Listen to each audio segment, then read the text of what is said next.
UP Vidhan Parishad में Samajwadi party के MLC Shahnawaz Khan ने रामायण का एक किस्सा सुनाया और जमकर सुर्खियां बटोरी। सोशल मीडिया पर शाहनवाज खान का वो वीडियो बड़ी तेजी से वायरल है और इसी पर बातचीत करने के लिए खुद समाजवादी पार्टी के एमएलसी शाहनवाज खान जी इस वक्त मेरे साथ मौजूद भी हैं। आपने जो वो किस्सा सुनाया रामायण के एक पार्ट को लेकर, और तालियां भी खूब बजी वहां पर, और कहा जा रहा है कि ताली बजाने वाले और कोई नहीं थे, कि जो सत्ता पक्ष के लोग थे वो भी आपकी बात से खुश हुए। तो जो पूरा किस्सा था थोड़ा उसके बारे में ब्रीफ कीजिए, और क्या मुद्दा था जिसको लेकर आप उस किस्से को सुनाने लगे। विकास भाई, वो कोई अहम ऐसा नहीं था कि मैं बजट पे बोल रहा था। बजट पे बोलते हुए, क्योंकि हमारे जो विपक्ष के साथी हैं सब बता रहे थे कि बजट कितना बेहतरीन है, बजट में क्या क्या खूबियां हैं, राम राज है, सुरक्षा है, इसके ऊपर जब बात हो रही थी तो जो अच्छी चीजें कही उनको मैंने भी अच्छा कहा। लेकिन क्योंकि मेरे बारे में, क्योंकि आप इसी शहर से, आप जानते होंगे कि मेरा सभी धर्मों में मेरा उठना बैठना है। अब छोलिया हो या लोबिया, सफेद चने या काले चने, सबको मजेदार बने। सभी धर्मों का मैं सम्मान करता हूं, लेकिन जो चीज साफ दिखती है, और मुझे नहीं पता है कि ऊपर से कही जा रही है या नीचे के अधिकारी अपने लेवल पे करते हैं या लोग अपने लेवल पे करते हैं, लेकिन जिस समुदाय से मैं आता हूं, जो कि मुसलमान समुदाय है, और मुझे बेइंतहा स्नेह मिलता है हिंदू समाज से। मैं उनके बीच में उठता हूं, बैठता हूं, मेरे दोस्त बहुत सारे हिंदू हैं, मैं उनके त्योहारों में शिरकत करता हूं, वो मेरे त्योहारों में शिरकत करते हैं। लेकिन एक नैरेटिव से क्रिएट हो गया है। नैरेटिव ये बन चुका है कि जो एक आम मुसलमान है, एक जो जेन्युइन मुसलमान है, अच्छा मुसलमान है, पढ़ा लिखा मुसलमान है, एक अजीबोगरीब सा खौफ उसके जहन में बैठ गया है कि अगर मैं थाने में जाऊंगा, मैं तहसील में जाऊंगा, मैं कचहरी में जाऊंगा तो मेरी बात सुनी नहीं जाएगी। उसको डर लगता है कि अगर मैंने टोपी या दाढ़ी है मेरे पास तो मैं अपनी बात कह नहीं पाऊंगा। तो उस परिप्रेक्ष्य को ध्यान में रखते हुए मैंने ये किस्सा सुनाया, जिसमें मैंने ये बात कही कि जब भगवान राम वनवास गए थे तो उन्होंने, वन देवी ने स्वागत करके उनसे पूछा था कि मैं आपके लिए क्या कर सकती हूँ। भगवान ने मना कर दिया था, श्री राम ने। लेकिन जब वन देवी ने बार बार कहा तो उन्होंने कहा कि अच्छा, जिस रास्ते से मैं आया था उस रास्ते को आप साफ कर दीजिए। वन देवी ने चुटकियों में इसको साफ कर दिया, पत्थर कंकड़ कांटे हटा दिए, वो मखमल हो गया। वन देवी की जिज्ञासा थी, उन्होंने श्री राम से पूछा कि आप तो आ गए, अब आप वनवास में रहेंगे, वापस जाएंगे नहीं, तो आपने यही रास्ता ठीक क्यों कराया। तो मैंने कहा, तो भगवान श्री राम ने उसको जवाब ये दिया था कि क्योंकि मुझे ढूंढता हुआ मेरा भाई भरत आएगा, उसके पैरों में कंकड़ कांटे ना चुभे, इसलिए मैंने रास्ता साफ कराया।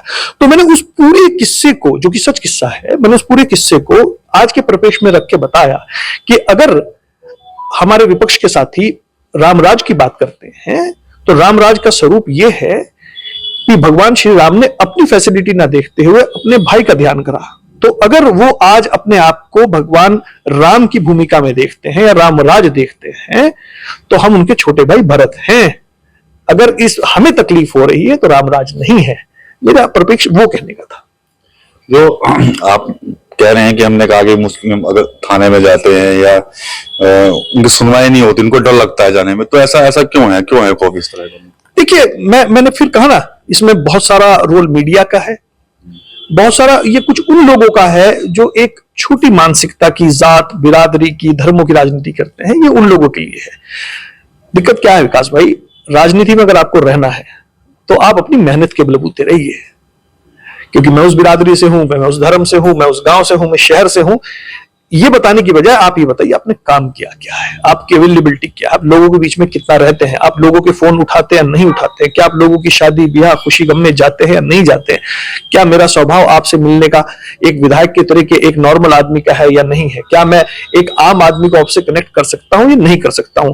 तो इसमें ये जो एक नैरेटिव क्रिएट हुआ, इसमें बहुत सारा रोल मीडिया का है और बहुत सारा रोल ये उन लोगों का है जो लोग सस्ती लोकप्रियता पाने के लिए, सस्ती राजनीति करने के लिए इस तरीके एक नैरेटिव क्रिएट करते हैं, और ये कई जगह देखने को मिला भी है।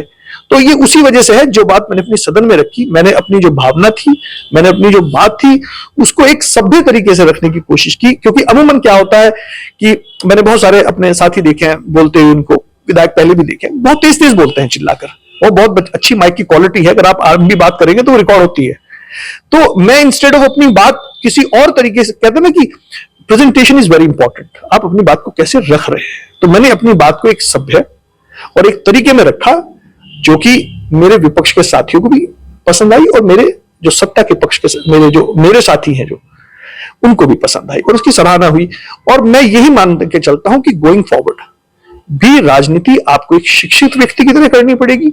आप किसी के बारे में, किसी विधायक के बारे में, किसी सम्मानित आदमी के बारे में कोई आप हल्की बात करते हैं तो वो नहीं होना चाहिए था। सभ्यता रहनी चाहिए।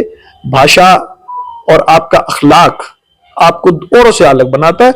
और मेरे बारे में आप विकास भाई जानते हैं, आप इसी पत्रकारिता में है, मेरे बारे में कोई अगर हल्की भी बात करता है मैं कभी किसी को जवाब नहीं देता और उसकी बहुत बड़ी वजह यह है क्योंकि वो मेरा संस्कार है। और मैं ये मान के चलता हूं कि अगर कोई आदमी पत्थर में दौड़ रहा है तो मैं उसके पीछे पत्थर में नहीं दौड़ूंगा। मैं जो अपना कैरेक्टर है, जो मेरे जो संस्कार मुझे अपने माँ बाप से मिले हैं, जो मेरे दोस्तों का प्यार मुझे है, जो मेरे साथी हैं, जिस तरह से मुझको देखते हैं, मैं उसी तरीके से अपने आप को रखूंगा।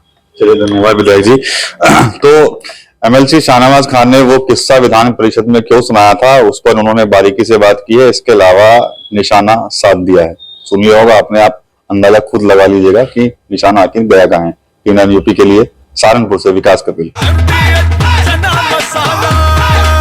अब छोलिया हो या लोबिया, सफेद चने या काले चने, सब कुछ मजेदार बने। MDH